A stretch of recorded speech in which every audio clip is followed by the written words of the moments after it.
आपके समक्ष चर्चा चली हुई है श्री राय पसेनीय सूत्र।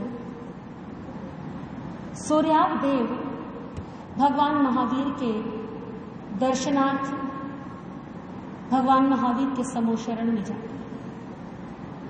समोशरण लगा हुआ है आमलकप्पा नगरी के ईशान कोण की ओर आम्रशाल नाम का उद्यान। नगरी का सौभाग्य कि प्रभु महावीर अपने शिष्य समुदाय के साथ वहां विराजमान है। समोशरण में राजा, रानी, नगरजन सभी उपस्थित हैं। सूर्यावदेव भी समोशरण के बाहर अपने विमान को स्थित कर भगवान के समोशरण में अपने उचित योग्य स्थान पर बैठे। देशना चल रही है भगवान की। चार गति के क्या क्या कारण हैं, किन कारणों से जीव इन चार गतियों में परिभ्रमण करता है। इस संसार में ये चार ही गतियां हैं जिनमें जीव का आवागमन होता रहता है। नरक गति के कारण बताए, महाआरंभ कल आपने श्रवण किया। महाआरंभ यानी कि जहां बहुत अधिक जीवों की हिंसा होती हो, जिस कार्य में, वो महाआरंभ। महापरिग्रह यानी कि बहुत अधिक आसक्ति का भाव, ये महापरिग्रह। कल चर्चा चली थी आपके समक्ष कि किस प्रकार से एक व्यक्ति अथाह संपत्ति का स्वामी होते हुए भी अपरिग्रही हो सकता है, और जिसके पास पहनने के लिए केवल एक वस्त्र हो वो भी महापरिग्रही हो सकता है। ये सत्य है कि जैसे जैसे इच्छाएं बढ़ती हैं वैसे वैसे संग्रह बढ़ जाता है, वैसे वैसे लोभ बढ़ जाता है, वैसे वैसे आसक्ति भी बढ़ जाती है। लेकिन ये एकांत सत्य नहीं कि केवल धन अधिक होने से कोई व्यक्ति परिग्रही हो जाए। व्यक्ति परिग्रही होता है अपने ममत्व के कारण, अपनी आसक्ति के कारण। कल आपके समक्ष भरत चक्रवर्ती का प्रसंग प्रारंभ हुआ। भरत चक्रवर्ती ने सुना, लोगों में इस बात की चर्चा है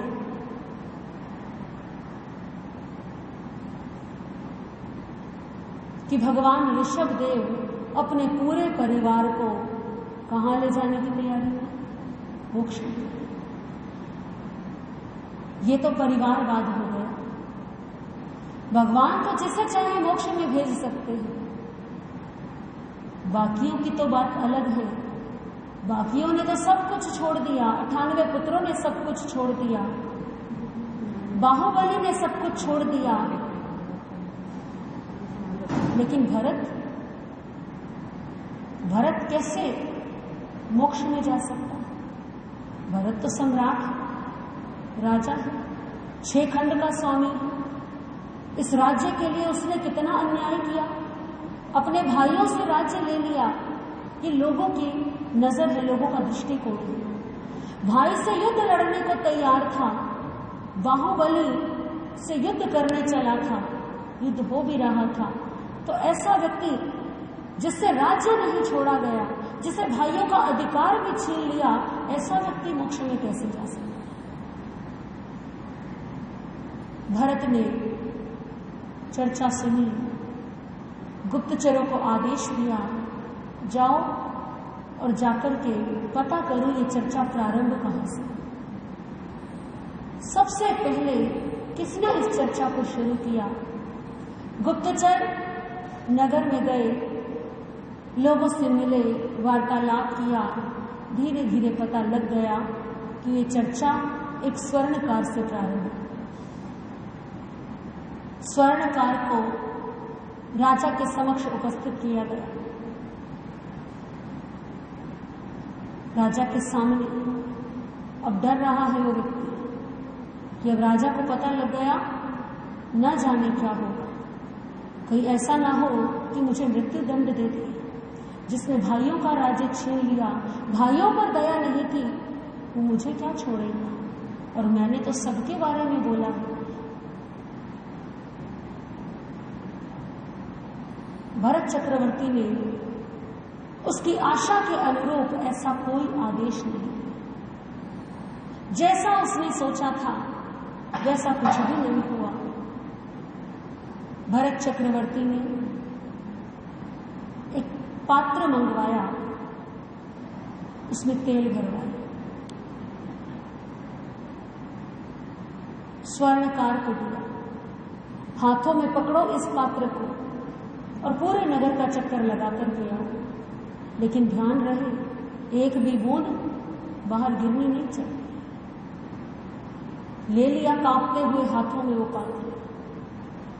स्वर्णकार ने तो सोचा था अभी मृत्यु दंड देंगे, कारावास में डाल देंगे, सारा धन छीन लेंगे, अंग भंग कर देंगे, न जाने क्या दंड देंगे। लेकिन ये तो अजीब सी सजा है। लेकिन राजा की आज्ञा है। हाथ कांप रहे हैं, पात्र पकड़ लिया, संभाला अपने पात्र को, क्योंकि राजा ने आदेश दिया कि ध्यान रहे इस पात्र में से यदि एक भी तेल की बूंद बाहर गिर गई तो उसी समय तुम्हारी गर्दन, सैनिक उसी समय मृत्यु दंड देंगे। जाओ, सैनिक तुम्हारे साथ रहेंगे और पूरे नगर का चक्कर लगा। सैनिकों को तो पहले से ही मालूम था कि क्या करना है। ले गए उस स्वर्णकार को। दूसरी ओर भरत चक्रवर्ती ने राज्य में चारों ओर जगह जगह पर नृत्य, उत्सव, संगीत का कार्यक्रम प्रारंभ करा। पहले से ही योजना थी। स्वर्णकार के हाथ में तेल का पात्र धीरे धीरे कदम बढ़ा रहा है, सावधानी के साथ में। एक पत्थर से भी ठोकर ना लग जाए, गलती से भी पैर ऊपर नीचे ना हो जाए, और पूरे नगर का चक्कर लगा लिया। वापस सभा में आया और जैसे ही सभा में आया वैसे ही कहा, महाराज सबसे पहले इसको संभालो, तो ऐसा ना हो कि एक भी बूंद छलक जाए। राजा ने पात्र ले लिया। भरत ने पूछा, पूरे नगर में घूमा है? जी महाराज। अब तो मृत्यु दंड मुझे नहीं मिलेगा। भरत ने कहा, नहीं, अब मृत्यु दंड नहीं मिलेगा। लेकिन एक बात बताओ, पूरे नगर में क्या देखा, क्या क्या नजर आया, कहां कहां गए, किस किस रास्ते से निकले, क्या हो रहा था नगर में, कौन कौन मिला? स्वर्णकार कहता है, महाराज मुझे नहीं मालूम कि मेरे चारों तरफ क्या हो रहा था। राजा ने कहा, ऐसा कैसे हो सकता है, तुम तो पूरे नगर का चक्कर लगाकर आए हो। स्वर्णकार ने कहा, महाराज नगर के उत्सव, राग रंग, साज सज्जा, उससे मुझे क्या मतलब। मेरे सिर पर तो क्या लटकी हुई थी, तलवार थी। मृत्यु साक्षात मेरे सिर पर खड़ी थी। ये अंगरक्षक, ये सैनिक नहीं, ये साक्षात मृत्यु मेरे साथ चल रही थी। मेरे हाथों में तेल का पात्र था।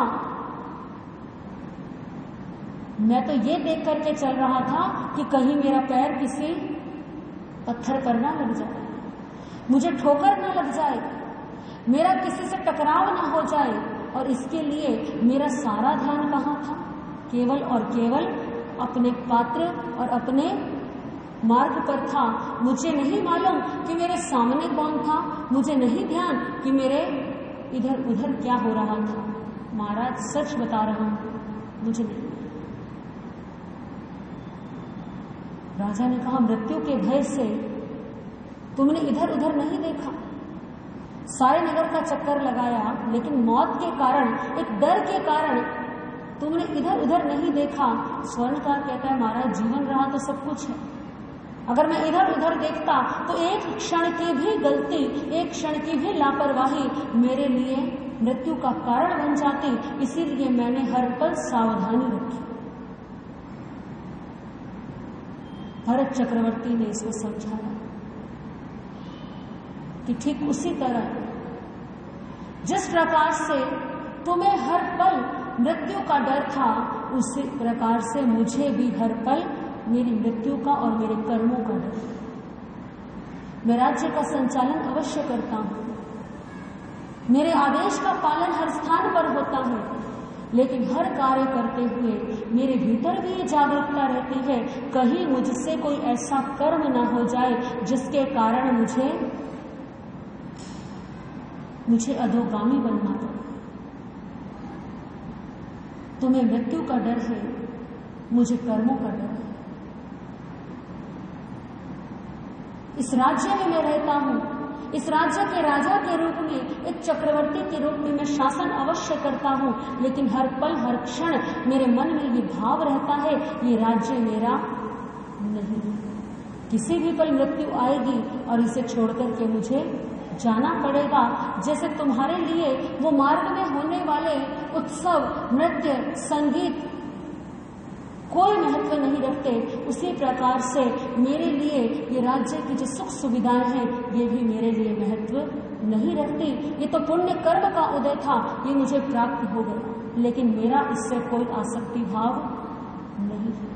हर पल हर क्षण मैं इस बात का चिंतन करता हूं कि यदि मैंने कोई भी कर्म ऐसा किया तो उसका परिणाम मुझे ही भोगना पड़ेगा, क्योंकि भगवान की वाणी कहती है कि इस संसार में आवागमन का केवल एक ही कारण है और वो है हमारे कर्म।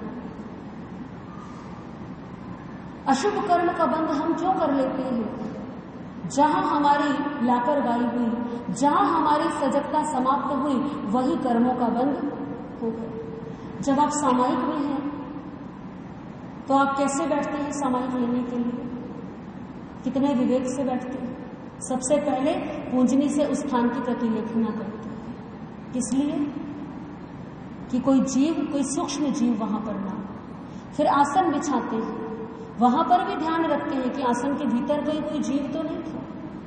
फिर बैठते हैं, पाठ करते हैं, माला करते हैं।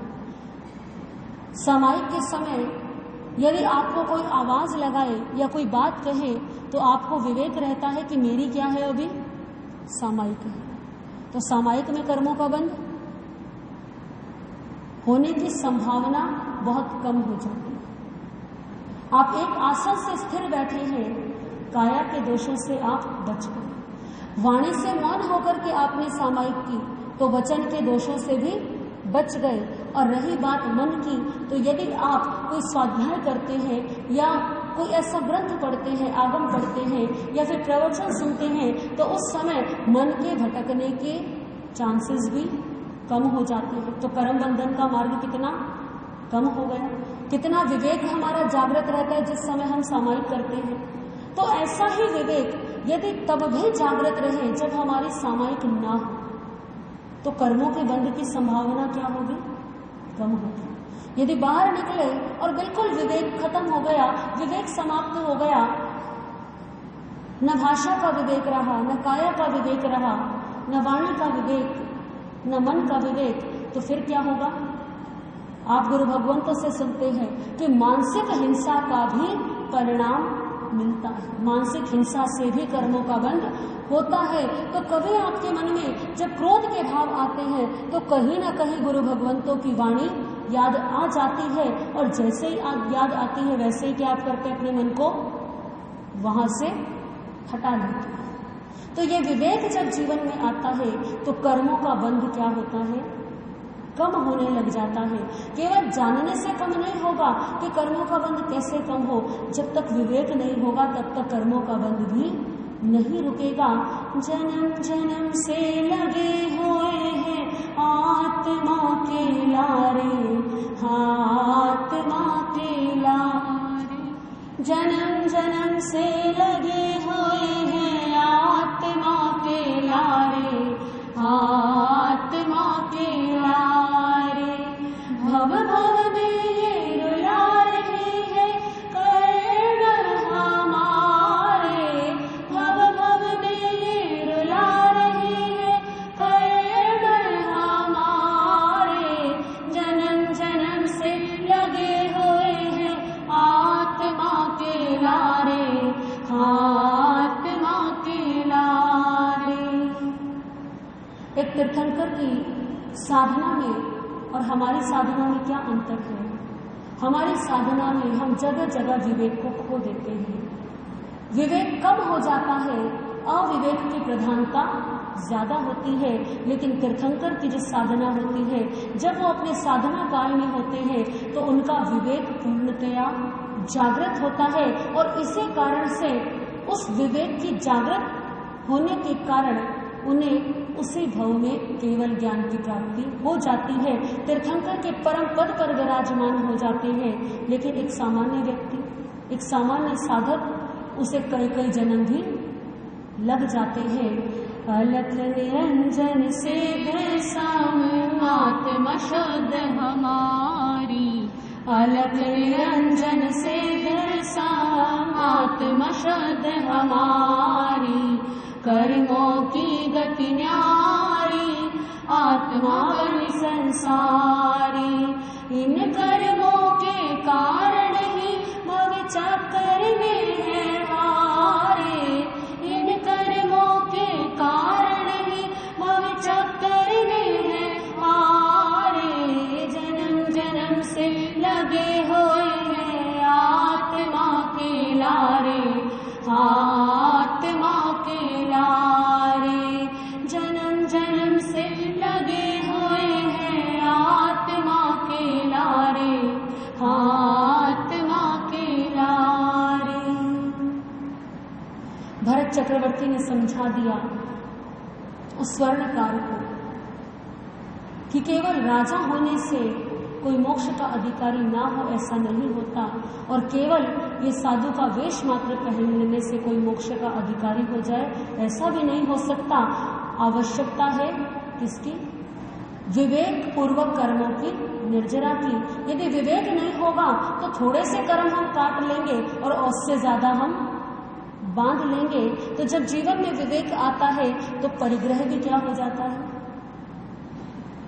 सम्यक दृष्टि जीव की विशेषता बताते हुए कहा गया है, अहो समदृष्टि जीवड़ा करे कुटुंब प्रतिपाल, अंतर्गत न्यारा रहे जो धाय खिलावेगा। जैसे एक धाय होती है, वो बच्चे का पालन पोषण करती है, उसको भोजन भी कराती है, उसके सारे कार्य करती है, लेकिन भीतर से उसको मालूम होता है ये बच्चा मेरा।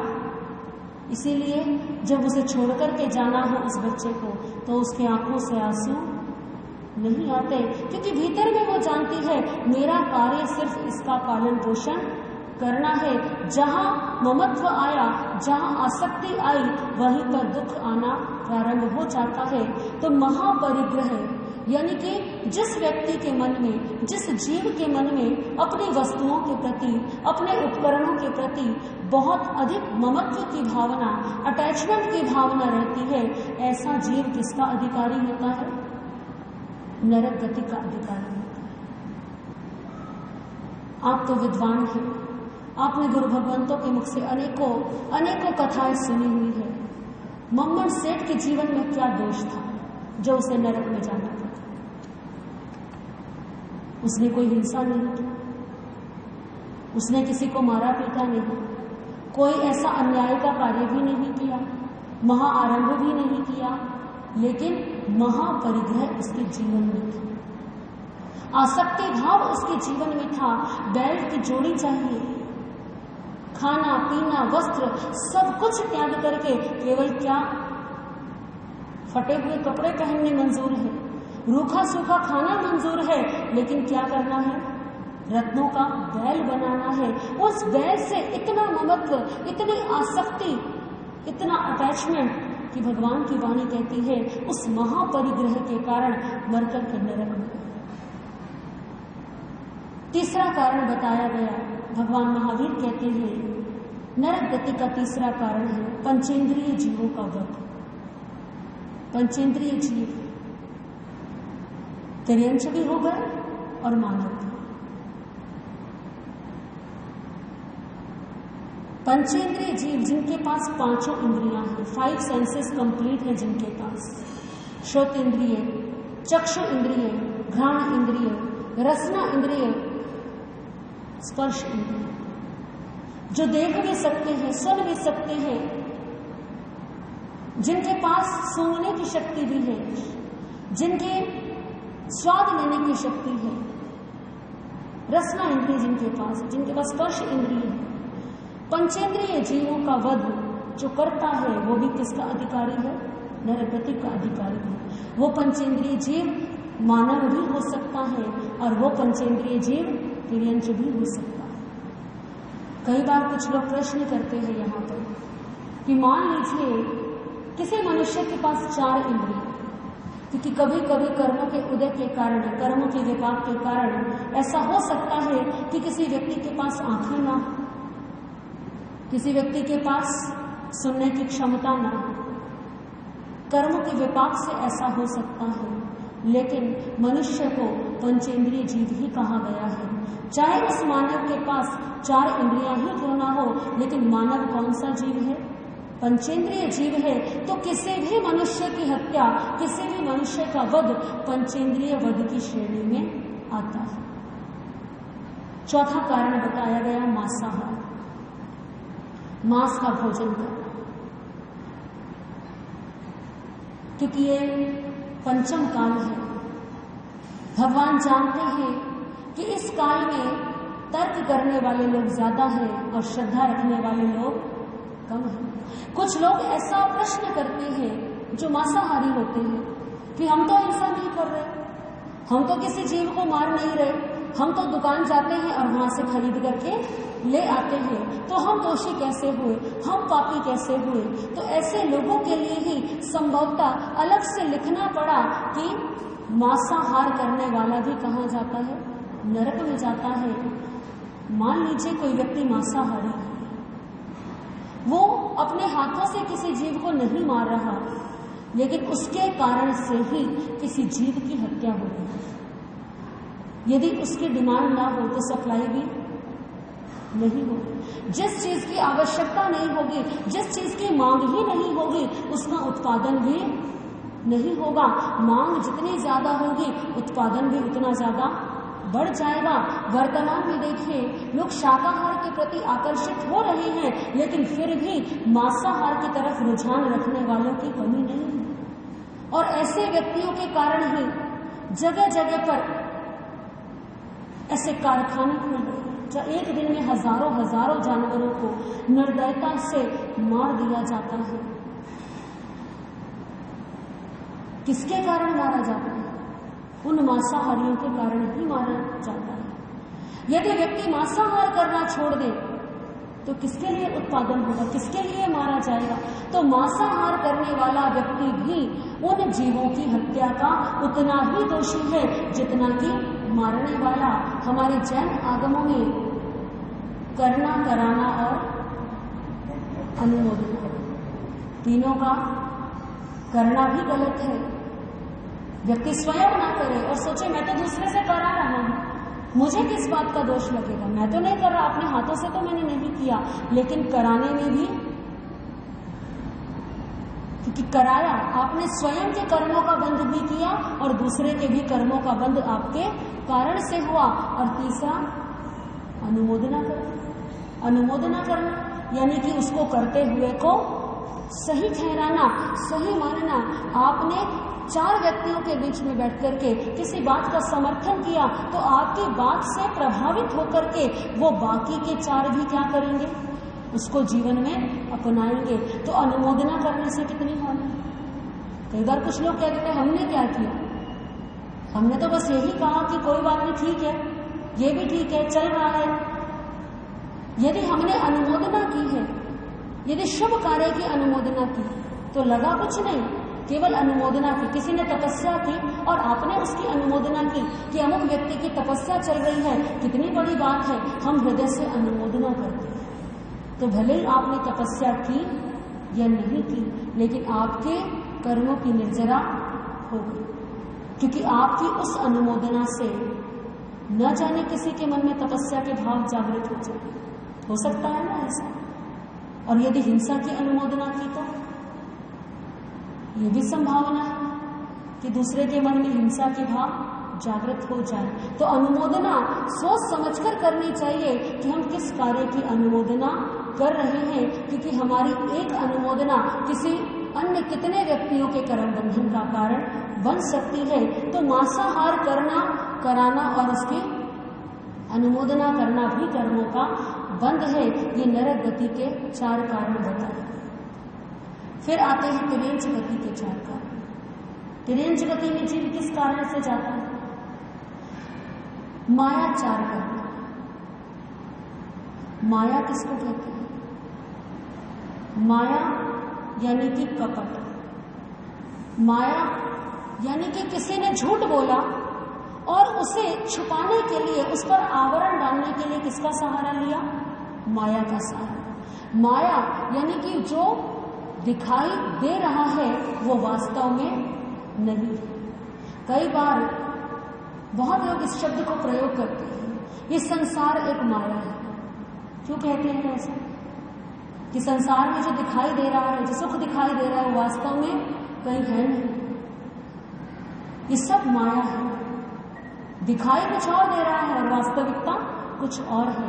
तो मायाचार यानी कि किसी व्यक्ति, कोई व्यक्ति झूठ बोले, गलत आचरण करे, लेकिन फिर उसको छुपाने के लिए क्या कर दे? उस पर आवरण डाल दे, उस पर पर्दा डाल दे, उसे कहते हैं मायाचार। दूसरा कारण आता है असत्य भाषण, यानी कि झूठ बोलना। तीसरा कारण है उत्कंचनता, यानी कि खुशामद करना, किसी की चापलूसी करना। कुछ लोग होते हैं जिन्हें सत्य से कोई लेना देना नहीं होता, अपने स्वार्थ के लिए वो किसी की भी चापलूसी करने को तैयार हो जाते हैं। और वर्तमान में यदि हम अपने चारों ओर दृष्टि डालें तो सत्य बोलने वाले कम मिलेंगे और अपने स्वार्थ के लिए खुशामद करने वाले लोग ज्यादा मिलेंगे। और कुछ लोग तो ऐसे होते हैं जो दूसरों को भी सलाह देते हैं कि तुम्हारा क्या जाता है, 2 शब्द बोल करके या 2 बात मीठी बोल करके यदि काम निकल रहा है तो क्या जा रहा है। तो ऐसे खुशामद करने वाले, और इसके साथ साथ उत्कंचनता का एक और अर्थ होता है धूर्तता का, दूसरों को धूर्तता से बहकाना, किसी के साथ शठता करना, वो भी तिर्यंच गति का कारण है। वंचनता, किसी को धोखा देना और ठगना। कई लोग आपको मिल जाएंगे, जैसे कि आज के समय में कई फर्जी कंपनियां खुल जाती हैं। वो फर्जी कंपनियों में फोन करके बोलते हैं हम आपकी नौकरी लगवा देंगे, हम आपको लोन दिलवा देंगे, आपको इतना पैसा जमा कराना है। पैसा जमा कराया और दूसरी ओर क्या हुआ? कंपनी कहाँ है कहाँ नहीं किसी को नहीं पता। ये भी तो लोगों को ठगना है, ये भी धूर्तता का ही एक उदाहरण है। समय बदलता है तो लोगों को ठगने के माध्यम बदल जाते हैं, लोगों को बेवकूफ बनाने के तरीके बदल जाते हैं, लेकिन ठगना तो ठगना ही है। तो लोगों को बेवकूफ बनाना, उनकी संपत्ति ले लेना, उनका धन ले लेना, उनको बेवकूफ बना करके उनको हानि पहुंचाना, विश्वासघात करना, ये सब क्या है? तिर्यंच गति के कारण बताए गए हैं। फिर आता है मनुष्य गति। मनुष्य गति में कौन जाता है? सबसे पहला कारण बताया गया है प्रकृति भद्रता। जो सरल है, जिसके मन में छल कपट नहीं, जिसको मन में दिखावा नहीं। कई बार लोग समझते हैं, मान लीजिए सरल व्यक्ति कैसा हो? सरल व्यक्ति ऐसा नहीं कि उसको क्रोध नहीं आएगा, ऐसा नहीं कि उसको कभी दुख नहीं होगा, सरल व्यक्ति ऐसा नहीं कि उसको कभी राग द्वेष नहीं आएगा। लेकिन सरल व्यक्ति कैसा होता है? जैसा वो भीतर होता है वैसा ही वो बाहर होता है। जो मायाचारी होगा वो कैसा होगा? वो भीतर से कुछ और होगा और बाहर से। मान लीजिए कोई व्यक्ति बहुत सरल है, उसे क्रोध आया तो वो दिखाएगा कि मुझे क्रोध आया है। ऐसे व्यक्ति का क्रोध थोड़े समय का होता है, क्योंकि वो प्रकृति से सरल है, भद्र है, वो किसी का नुकसान नहीं चाहता, वो किसी को हानि नहीं पहुंचाना चाहता। उसके मन में कोई बात आई, वो सरलता से सामने रख देगा, वो उस गलती को स्वीकार भी करेगा, वो अपनी भूल को आवरण डाल करके छुपाएगा नहीं। कैसा होता है प्रकृति से सरल होना और क्या है मनुष्य गति और कौन सी गति बच गई अभी? आपने नरक गति और तिर्यंच गति के कारण सुने। मनुष्य गति और देव गति में जाने के क्या कारण है, इसके विषय में जैसे चर्चा आएगी वैसे आपके समक्ष आप श्रवण करेंगे, ध्यान करेंगे 2 मिनट के लिए। कमर पीठ गर्दन सीधी, आंखें बंद, हथेलियां ज्ञान मुद्रा में आकाश की ओर खुली हुई, मन शांत, विचार शांत, शरीर शांत, सृष्टि का कण कण, प्रत्येक किनारा शांत शांत शांत।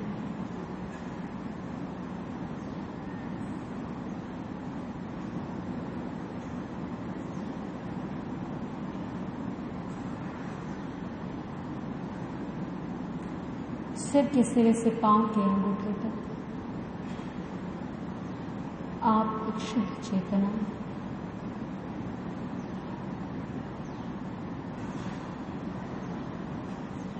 इस आत्मा का कोई मित्र नहीं, कोई शत्रु नहीं, कोई परिवार नहीं। कुछ समय के लिए स्वयं को सारे संबंधों से मुक्त कर दें।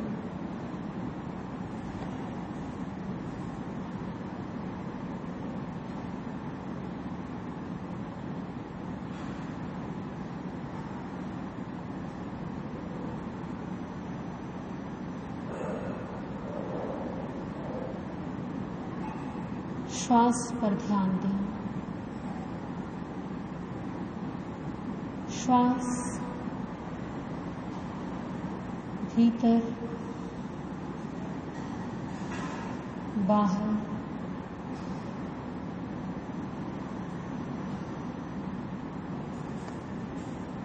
अनुभव करें आपके चारों ओर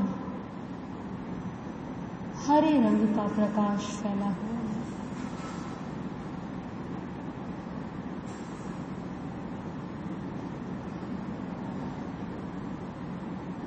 चारों तरफ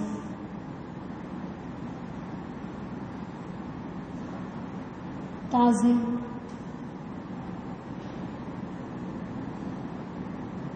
नए नए पत्ते, हरियाली,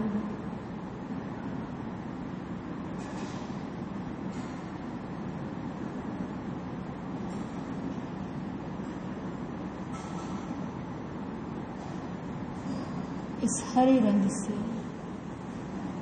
मन को बहुत शांति व ऊर्जा प्राप्त हो रही है।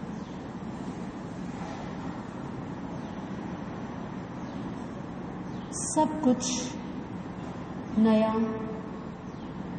ऊर्जावान, प्रकृति की छटा चारों ओर फैली हुई है।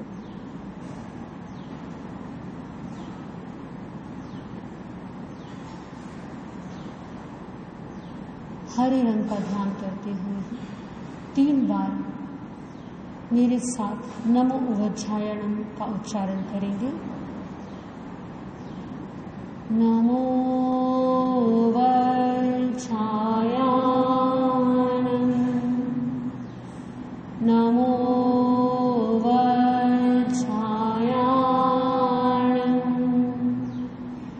नमो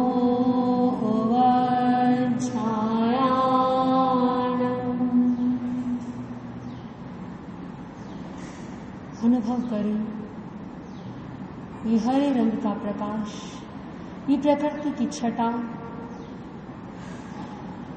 धीरे धीरे ये हरे रंग की ऊर्जा आपके भीतर, आपके पूरे शरीर में समाहित हो गई और आप पूर्ण ऊर्जावान, शक्तिवान, स्वस्थ, शांत अनुभव कर रहे हैं।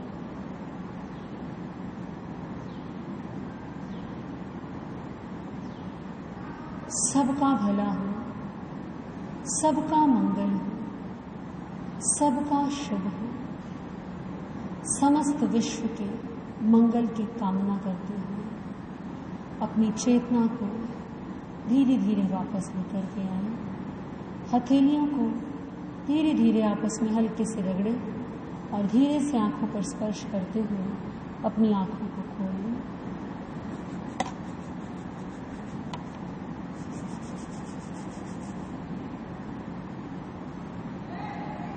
महावीर की वाणी से, महावीर की वाणी से जिसको प्यार हो गया, संसार सागर से वही है पार हो गया। गुरुदेवों की वाणी से जिसको प्यार हो गया, संसार सागर से वही है पार हो गया। इस आत्मा में कितने ही हीरे दबे पड़े, हीरे दबे पड़े।